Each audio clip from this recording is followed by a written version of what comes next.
Mga partners, El Mindanao DOST Coral Garden yaman launch na Santa Cruz Island. Na-report ni Cap Fred Atilano. Report del Pueblo. El Departamento de Ciencia y Tecnología, o DOST, ya conducí Mindanao Cluster Science and Technology Fair de diciembre fecha 3 hasta de diciembre fecha 5, 2015, donde más o menos de 100 delegados desde la Region 9, Region 10, Region 11, Region 12, Caraga Region, ARM y DOST Manila, junto con la diferente agencia, ya visita la ciudad de Zamboanga. Parte de la actividad para visitar y man lunch con el Mindanao's Project na Isla de Santa Cruz, donde el media exclusivo ya sale invitado para cubrir la actividad na mencionado isla. Mayoría del mga delegado primer vez ya visita na ciudad de Zamboanga y bien excited visita na isla. Okay. Ma'am, parang excited na dito sa Santa Cruz, ha? Of course, excited na excited kami kasi this is our first time to come here in Santa Cruz. Saan po kayo? From Davao region. First time ko nga dito. I'm very excited because the place is very beautiful. From saan kayo po? Taga Butuan ako, DOST Caraga.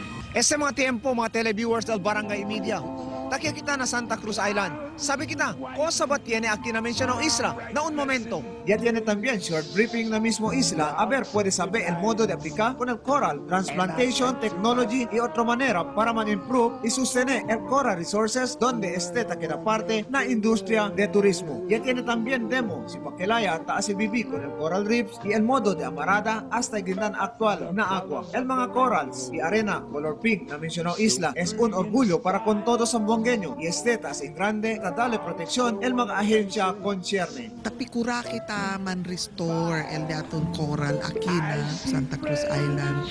If you heard earlier el briefing del daton technical expert from Zamboanga State College of Marine Science, 10% lang daw del amount of coral na kachene kina island ke chene aura since 30 years ago. So el daton objective aquí is to man-increase kita no? Y mismo el DOST Manila, quien ta representa na Kongreso, ta explica sobre kung buwan hermosura del isla. Na-impress ako na may ganito palang efforts dito sa Santa Cruz Island. No? Akala ko talaga purely yung mga ganitong efforts sa coral restoration sa DNR lang. So I didn't know na may participation din pala ang DOST plus tourism and also yung civil society, yung mga NGO. So I am heartened kasi although I am with the Committee on Science and Technology sa House of Representatives, I used to be with the Committee on Ecology. So alam kong gaano kahalaga. Para continuar el proyecto, el DOST Manila, uno de la agencia y aloca fondo para con este proyecto, en coordinación na Sangkalikasan Producer Cooperative y el Zamboanga State College of Marine Sciences and Technology. So kami talagang happy dito, lalo na dito sa,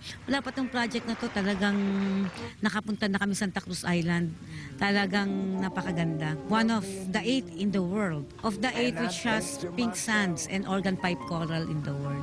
Y el Zamboanga State College of Marine Sciences and Technology amo el agencia para man-monitor y sostener el rehabilitación y restauración del corals. Y al mismo tiempo, ya identifica también con el ZSMST que amo man-oversee el Marine Biological Station na Isla de Santa Cruz. Yes, mga televiewers del Barangay Media, ese ustedes que pueden mirar este día nadie among programa que donde en pictures kami, el Santa Cruz Islands. Otra vez, desde aquí mismo na Isla de Santa Cruz, Cap Fred Atilano, E105.9 News FM, y Media mo. Report del Pueblo.